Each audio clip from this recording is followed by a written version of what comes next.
আসামের গ্রামে গঞ্জে সরকারের সবকা সাথ সবকা বিকাশ স্লোগান কি সত্যি অর্থেই বাস্তবায়ন হয়েছে? এ নিয়ে সন্দিহান রাজ্যের সাধারণ শ্রেণীর খেটে খাওয়া মানুষ।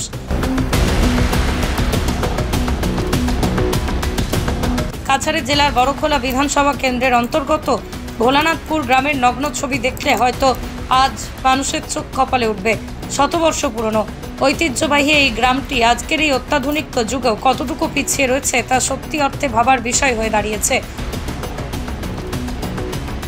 নির্বাচনের আগে বিভিন্ন দলের নেতা ও পাতি নেতারা গ্রামে গিয়ে জনগণকে উন্নয়নের নানা আশ্বাস দিলেও আজ পর্যন্ত এলাকায় উন্নয়নের ছোঁয়া লাগেনি।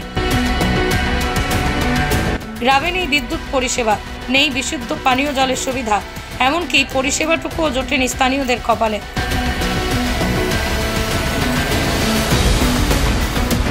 গ্রামের দুর্দশার কথা তুলে ধরতে গিয়ে এলাকার ভুক্তভোগী জনগণ জানান, গ্রামের বেশিরভাগ মানুষই মৎস্য চাষের উপর নির্ভরশীল।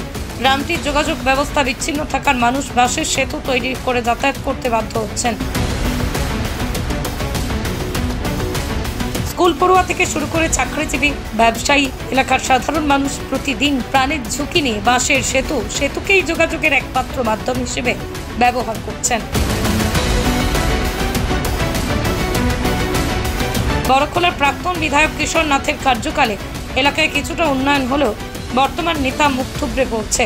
বর্তমান বিধায়ক মিসবাউল ইসলাম লস্করকে মানুষ গ্রামের বর্তমান সমস্যা সম্পর্কে অবগত করালেও তিনি সমস্যা নিরসনে তেমন কিছু তৎপরতা দেখাননি, এমনটাই অভিযোগ স্থানীয়দের। ভোলানাথপুর গ্রামের জ্বলন্ত বিভিন্ন সমস্যা ও দাবি দেওয়া নিয়ে গ্রামের ভুক্তভোগী জনগণ রাজ্যের মুখ্যমন্ত্রী ডক্টর হিমন্ত বিশ্ব শর্মা দৃষ্টি আকর্ষণ করে ওনার হস্তক্ষেপ কামনা করেছে। আমাদের গ্রাম হচ্ছে দক্ষিণ ভোলানাথপুর। তো দক্ষিণ ভোলানাথপুরের আমাদের এই গ্রামের এই প্রধান রাস্তা হচ্ছে এটি। এই রাস্তায় 2015-16 অর্থ বছরে একটি ব্রিজ নির্মাণ হয়েছিল। ওই ব্রিজটি করেছিলেন আমাদের তৎকালীন এপি সদস্য রীতা দে মহোদয়া। তারপর থেকে 1 বছর পরে এই ব্রিজটি কিন্তু এইভাবে ভেঙে পড়েছে। কিন্তু আমরা এই ব্রিজের মাধ্যমে এই রাস্তা দিয়ে আমরা এই গ্রামবাসী আজকে চলাচল করছি। আমাদের কিন্তু মারাত্মক সমস্যা। আমাদের শিলচর শহর আমাদের এখান থেকে 6 থেকে 7 কিলোমিটার ভিতরে দূরে, কিন্তু আমরা অনেক জায়গা ঘুরিয়ে যেতে হয়। কমসে কম 7 কিলোমিটারের ব্যবধানে কমসে কম আমাদের 30-35 কিলোমিটার ঘুরিয়ে যাইতে লাগে। কিন্তু এই ব্রিজটা যদি সম্পূর্ণ হয়ে যায় তাহলে আমরা 6 থেকে 7 কিলোমিটারের মাধ্যমে আমরা শিলচর শহরে আমরা পৌঁছতে পারবো এবং আমাদের গ্রামের সুবিধা হইব।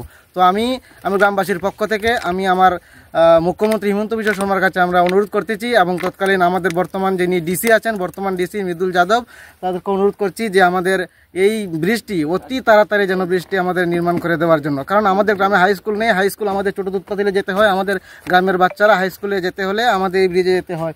কিন্তু এই ব্রিজ না থাকার কারণে আমরা কিন্তু লেখাপড়া সম্পূর্ণ দিক থেকে আমরা বঞ্চিত আছি। তো আমার সরকার পক্ষের কাছে অনুরোধ এটাই যে এই ব্রিজটি অতি তাড়াতাড়ি নির্মাণ করে দেওয়া হয়। আমাদের এই গ্রামে 2 থেকে 2.5 হাজার মানুষের বসবাস, কিন্তু এই প্রধান রাস্তা হচ্ছে এটাই। এই রাস্তার মাধ্যমে 2,000-2.5 হাজার মানুষের চলাচল। এদিকে আমাদের ছোটো দুধপাতিল মডেল হসপিটাল আছে, কিন্তু মডেল হসপিটাল থাকলে কি হবে, কিন্তু আমাদের রাস্তা না থাকার কারণে, গাড়ি আসা যাওয়া না যাওয়ার কারণে আমরা এই মডেল হসপিটালের যে সুবিধাগুলো এগুলো আমরা ব্যবহার করতে পারতেছি না, শুধুমাত্র রাস্তার কারণে। তো আমি সরকার পক্ষকে অনুরোধ করছি যে অতি তাড়াতাড়ি আমাদের এই রাস্তা নির্মাণ করিয়া দেওয়ার জন্য। তৎসঙ্গে আমাদের এই ব্রিজের যে জনাজীর্ণ অবস্থা, এই ব্রিজটি যেমন তাড়াতাড়ি ব্যবস্থা করিয়া দেয় আমাদের গ্রামের। তো আমাদের বর্তমান ডিসি মৃদুল যাদবকে রাখার জন্য আমি অনুরোধ করছি এবং আমি অনুরোধ করছি যে আসামের সব সমষ্টিগুলোতে কাজ হচ্ছে, কিন্তু আমরা বড়খোলা সমষ্টিতে আমাদের এই গ্রামে একদম কোনো ধরনের কাজ হচ্ছে না। তাই এই ব্রিজের প্রতি, এই রাস্তার প্রতি, এই গ্রামের প্রতি একটু লক্ষ্য রাখার জন্য।